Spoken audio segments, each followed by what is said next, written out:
Hi everyone, Janie here. Welcome back to my garden and welcome back to another Saturday coffee chat. In these videos, I just like to update you all on what is going on with the channel, what's going on in my world, if I have any announcements for you all, or just kind of want you all to know something about what's going on in the gardening world. I also like to answer some questions and comments from this past week's videos.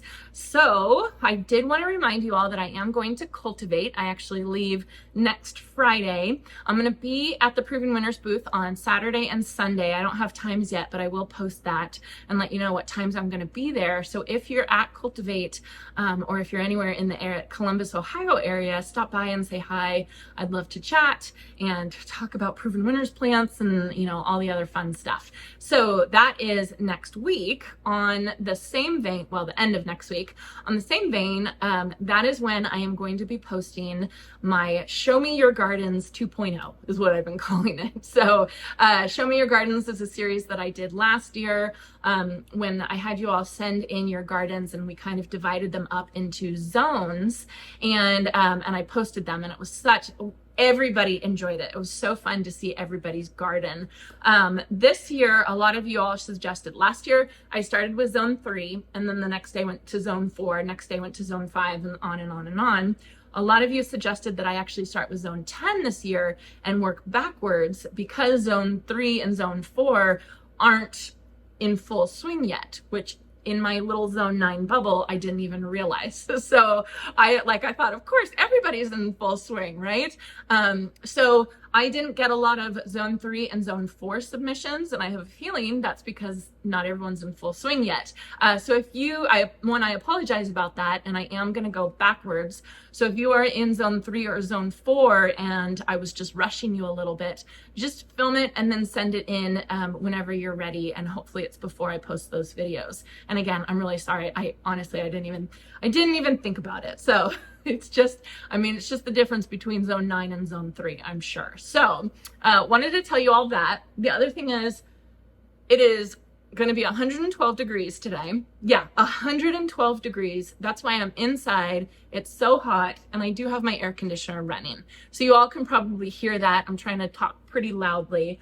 It's normally when I film in here, I turn it off. Or if I'm recording podcasts, I'll turn it off.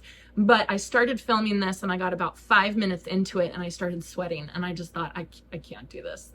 My office has terrible insulation. So I have to have the air conditioner on. I really apologize about that noise, but it is so incredibly hot today. We are going through a massive, massive heat wave, and it's going to last for another 4 or 5 days. I think. I have not been in the garden. I'm missing it. I feel like I need to get outside and just put my hands in the dirt, but it's too hot. It's just insanely, insanely hot. And my garden, my poor garden, it's doing okay, but there are definitely things that are not okay, but that's all right. It's all to be expected. I just watched a wonderful video from Jim Putnam. I'll link it down below. It was called Sudden Plant Death Season. It's a wonderful, wonderful video.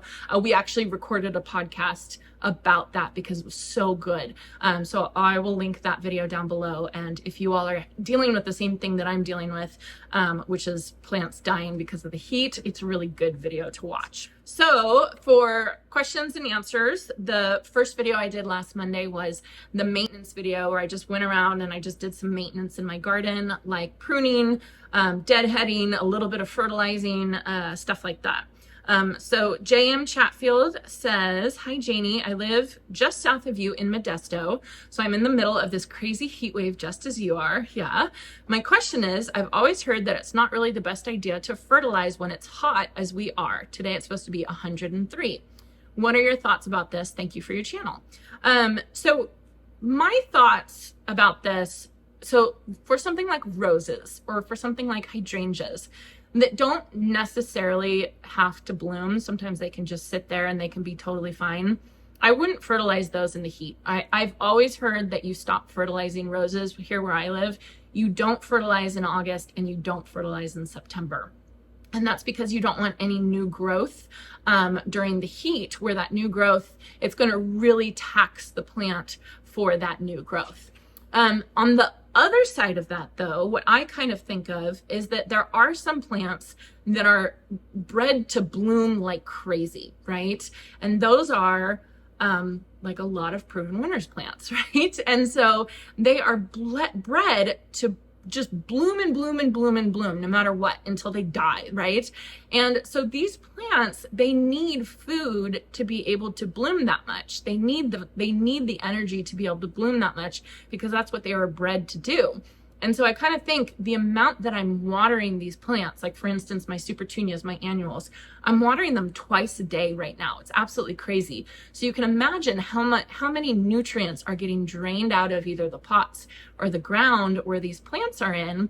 And that water is going to take all those nutrients with it. So if these plants that are bred to bloom, that's the only thing that they know how to do, don't have the fertilizer that they need, they're going to start getting yellow and showing signs of chlorosis and nutrient deficiencies. So there are some plants that I think do need fertilizer, even in times of, when we want them to kind of be asleep and everything like that, because they just need that to stay alive. So I kind of think of it as survival fertilizing. I'm just trying to keep them alive. I'm not trying to get them to grow like crazy or anything. I'm just trying to keep them alive and keep them from being nutrient deficient, because in the heat, they're already stressed out, right? And then if you add nutrient deficiency onto that, they're going to be super stressed out and they might not survive. So don't quote me on this. This is just where my brain goes when I think about this stuff and I see these plants that are just blooming nonstop, including in the middle of a heat wave. Those plants, I want to make sure I'm giving them the food that they need to support those blooms. Other plants that don't tend to bloom as much as that, like roses or hydrangeas, I definitely hold back on fertilizing during heat waves. So hope that makes sense. Again, just my opinion. All right, so Rachel says, girly, how are we supposed to get out into the garden this week? 105 degrees plus all week. I can feel the melancholy kicking in. I hope you're getting out there super uber early. Rachel, yes, and I'm barely getting out there. So I am definitely cutting back on gardening with this heat. I try and get that out there early, but like we got to be inside by like 8:30. It's just way too hot right now. So when you see me planting, just know I'm getting it done really, really quick in the morning, and then I'm just trying to get out of there. And if I didn't have a YouTube channel, I probably would be hiding inside in the air conditioner all day. So then the next video I did was about fire resistant planting. And I planted a chitalpa and I also planted a smoke bush. And I just felt like that was a really important video, just to kind of remind everybody that there are fire resistant planting. J.I., this person says, but shouldn't you plant it all around your property? What's the point just to plant them in a few spots? And so the point is, and I think I said this in the video, if you have a property like my parents' property that is prone to wildfires, right? Yes, you absolutely would plant it all around your property. And I think the idea is if you were going to plant something, it should be a fire resistant plant. I live in the middle of ag country. I live in the middle of farms. I have farms all around me. I have rice fields down this way. I have an airport over here. I have almond fields over here. There's no, knock on wood, there's no wildfire that's going to come in my area because they're going to be able to get it under control before it gets to me. So I'm not in a high fire risk property right in this spot that I'm in right here. People who live more in the forest area, like in the mountains and hills and stuff like that around me, that's where a lot of the fires occur. I'm not saying there couldn't be a fire here, but I'm just saying it's not what I'm talking about. What I'm talking about is really fire prone areas. There's a whole bunch of areas called the foothills over in Sacramento that are incredibly fire prone, and we all know about it. And so that's something to think about with fire resistant planting. So when I planted them, I was just kind of demonstrating like, hey, look at this beautiful plant that I'm planting. By the way, it's also fire resistant. Here's a list of other fire resistant plants. So hopefully that answers your question.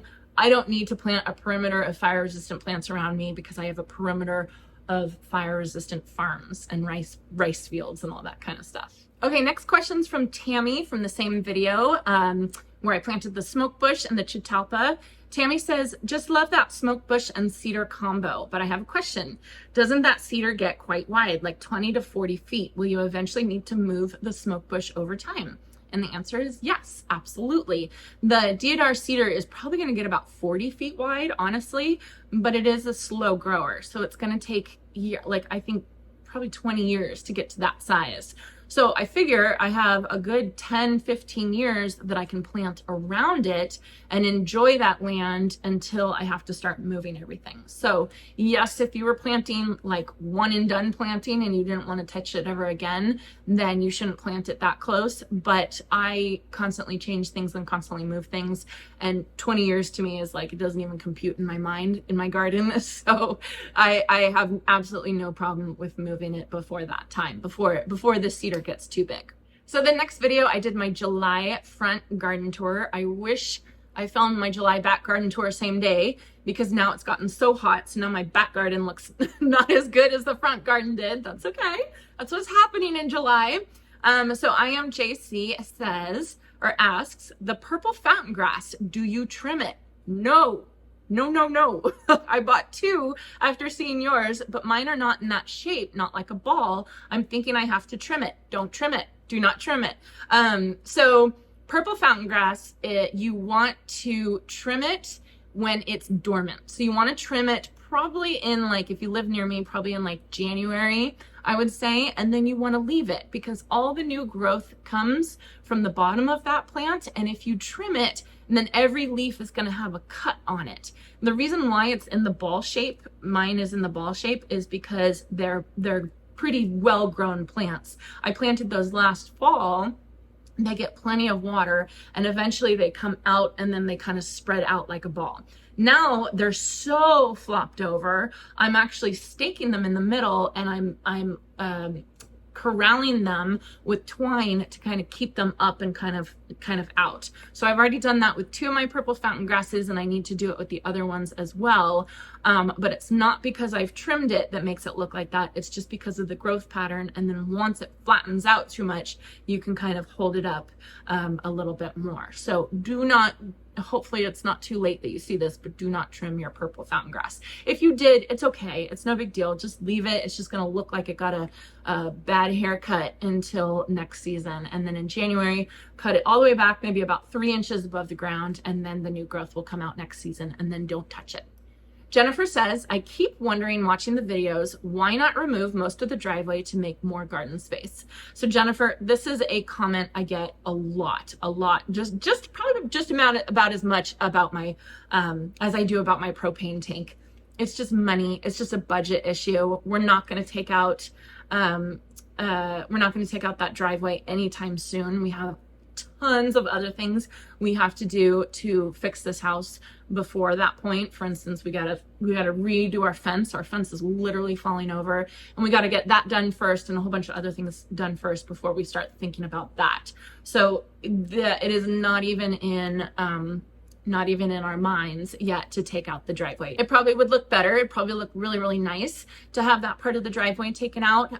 But it's just not going to happen financially. And I think that that's good. I think it's good to see that, you know, we have to work with what we have. We have to work around with what we have in our gardens. We all don't have unlimited funds to be able to change absolutely everything around.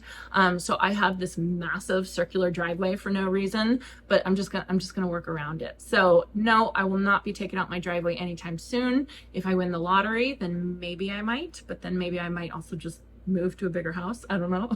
Or a newer house, I should say, if I ever win the lottery. Okay, Dina asks, Janie, I just signed up for wood chips. I had no idea you could get them for free. Yes, I had to give them a $20 donation. I'm just worried if any of the trees would be diseased. Do you specify any type of wood you don't want? So what Dina's talking about is getchipdrop.com. That's what I use for my wood chips. It's free. You don't have to give them a tip. They recommend that you give them a tip. I usually always give them a tip because I want the drivers to choose me to drop plants off or to drop chips off. So basically what it is, it's like a match.com. It's for the arborists and the homeowners that want chips. And the arborist will look through and say, oh, Janie wants chips, Dina wants chips, you know. And if I sat there and I said, oh, here's 20 extra bucks, they're going to choose me over somebody else. So I always do tip them about 20 bucks, but you do not have to do that. Dina, I'm just worried if any of the trees would be diseased. talk to the arborist that's coming, and you can say, when you sign up for Get Chip Drop, you can request whatever you want.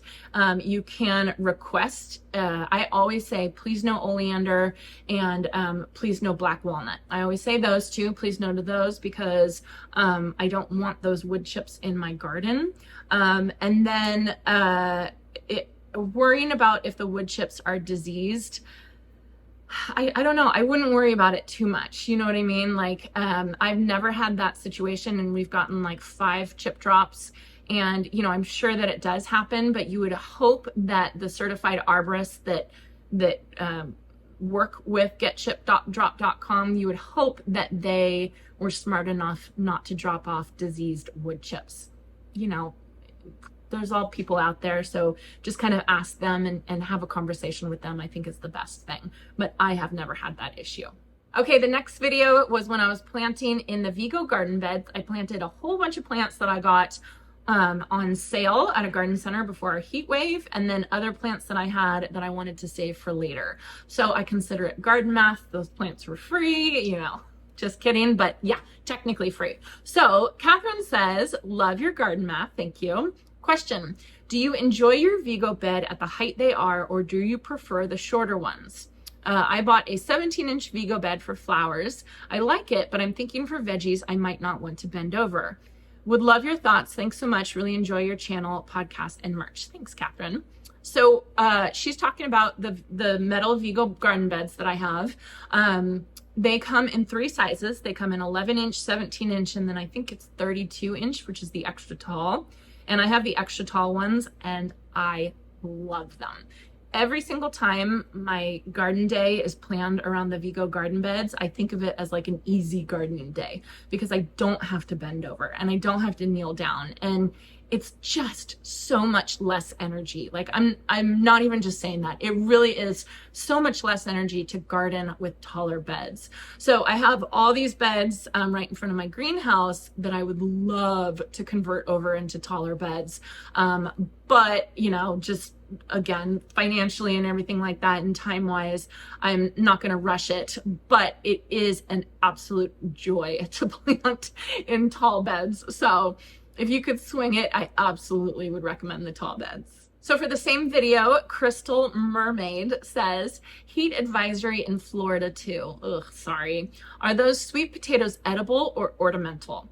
So I planted some sweet potato vines in the Vigo beds, and I planted them just for looks. They are ornamental. So there are sweet potatoes, the edible sweet potatoes that you plant. They can be kind of pretty, but they're not bred for their foliage. Whereas ornamental sweet potatoes are bred for their foliage. So I've actually planted lots of sweet potato vines, and I've actually gotten incredible crops out of ornamental sweet potato vines. So they do produce sweet potatoes. They're not good though. They're not yummy sweet potatoes. They're not ones that you would want to eat. They don't have a high sugar content. It was so funny though, I have to tell you guys, when I was at my last house, I lived in a neighborhood on a corner lot, and I was taking out my sweet potato vines at the end of the year, and I had all these giant sweet potatoes, and I had put them in a pile, like a green waste pile for the city to pick up, and somebody walked by and asked if they could have them. And so they literally took all of my sweet potatoes. There were so many, and they took all of my sweet potatoes, and I asked them what they were going to do with them, and they said, eat them. And I explained to them, no, they're probably not going to taste good, and they were like, yeah, it's fine. So some people apparently eat them. Some people apparently eat the ornamental sweet potatoes. I don't think I would eat that. I think I would want to grow edible sweet potatoes. The ones I planted are ornamental, so I will not be eating them. But I guess if you had to eat something, they're definitely edible. Okay, and then the last question I have is from Ranch Home Living. She asks that garden math should be taught at an early age because it makes total sense, right? I keep telling Jason and he keeps saying I'm wrong. I don't get it. So Janey, have you picked out the awning for your office? As I saw the back side of your office, it reminded me of the front door awning. I think it would look great to use the same material on both ends. So I'm sure you watched Fixer Upper in the past. Do you remember the beautiful scalloped awnings in galvanized metal that Joanna and Chip put on homes? Galvanized or black metal would look so adorable on your office. If scalloped is not your thing, the modern farmhouse ones with the vertical lines are very nice too. Yes, I did. I have it all planned out. I think I have some inspiration photos, so let me put them up. I would love galvanized metal. I think it would be so very pretty to have kind of like a wood frame and then the galvanized metal over it. I actually did ask for a quote from Michael, who made my chicken coop, and he gave me a quote, and so we're basically trying to save up for it. I think I could do it myself, honestly. So if we don't save up enough money in time, then I might just DIY it. I don't know. But yes, I definitely have decided what I want. It is the galvanized metal, and I think it's gonna look really, really cute. So you and I, we're on the same page. All right, you guys, so that's going to be it for this week's coffee chat. I truly hope you all are staying cool. It is so incredibly hot right now. I have the air conditioner on full blast and I'm still hot. So it's just one of those days. The chickens are doing well. The cats seem to be like totally fine, not issue at all. My plants and me. So anyway, I hope you all enjoyed this, and I hope you all have a chance to get in your garden today.